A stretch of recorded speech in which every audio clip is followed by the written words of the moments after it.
My name is Jack Collins, and I am a secret agent for the SCP Foundation. I received orders to head to the location of SCP-007. This entity is classified as Euclid, meaning it requires special containment procedures due to its non-traditional nature and complex interactions. Upon my arrival, I realized I was about to face one of the most bizarre cases in the organization's history. When I arrived at the facility, the atmosphere was filled with tension and curiosity. I was met Dr. Elizabeth Hawkins, the overseer of SCP-007.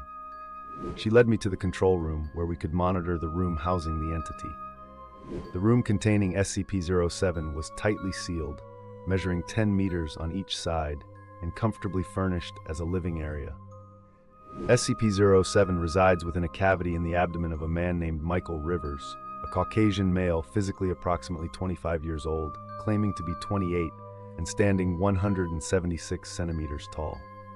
Most of Michael's abdomen, muscles, skin, and organs is absent, though Michael does not seem to suffer from this. Instead of normal flesh, a sphere composed of soil and water is present, though it does not actually come into contact with his body. The sphere appears to be, in most respects, a miniature duplicate of Earth, approximately 60 centimeters in diameter, although the continental alignment does not match any known in Earth's history. The sphere has its own weather patterns and negligible gravitational pull, in addition to microscopic organisms resembling those of modern-day Earth inhabiting it. 2 intelligent species have been observed, though contact and communication with either have yet to be made. The technology levels of the observed species are roughly equivalent to 15th century Earth. Michael claimed he woke up one day and found this planet inside him, having no idea how it got there. He provided a social security number and driver's license number, requesting verification.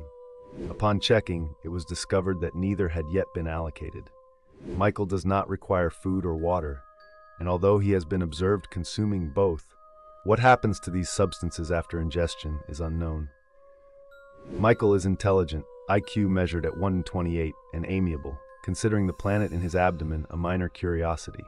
He does not appear to experience any stress due to his unusual condition. My mission began by attempting to understand Michael and how he deals with this strange condition. We spent long periods talking in his room.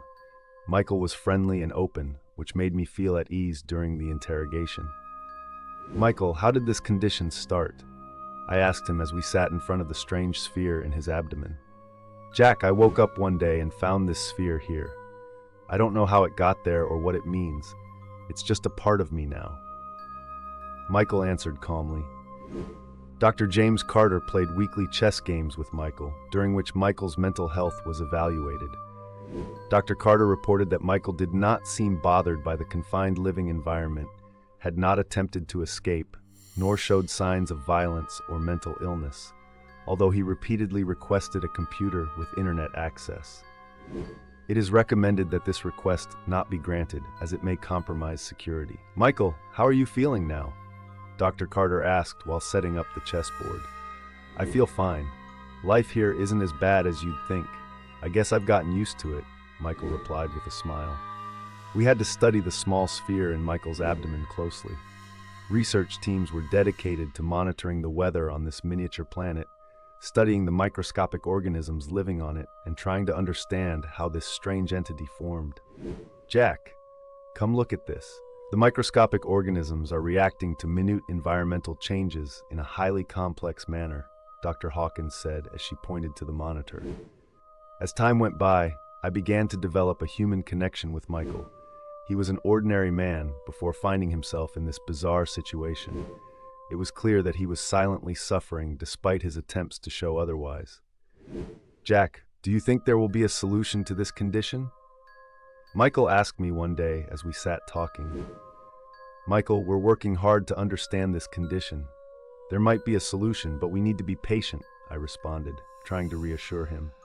Over time, we discovered that the entity in Michael's abdomen was not just a small planet. There were signs of intelligent activity. The microscopic organisms began constructing complex structures, and there were technological advancements. "Jack, come look at this. It seems there are 2 intelligent species interacting in complex ways. We might be on the verge of a major discovery," Dr. Hawkins said excitedly.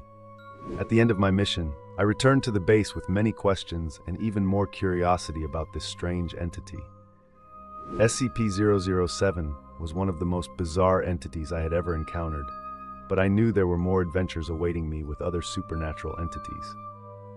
I am Jack Collins, and this concludes my mission report on SCP-007.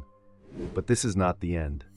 There are more entities waiting in the shadows, each carrying secrets and horrors beyond imagination. And we, as agents of the SCP Foundation, will be there to face them, no matter the cost.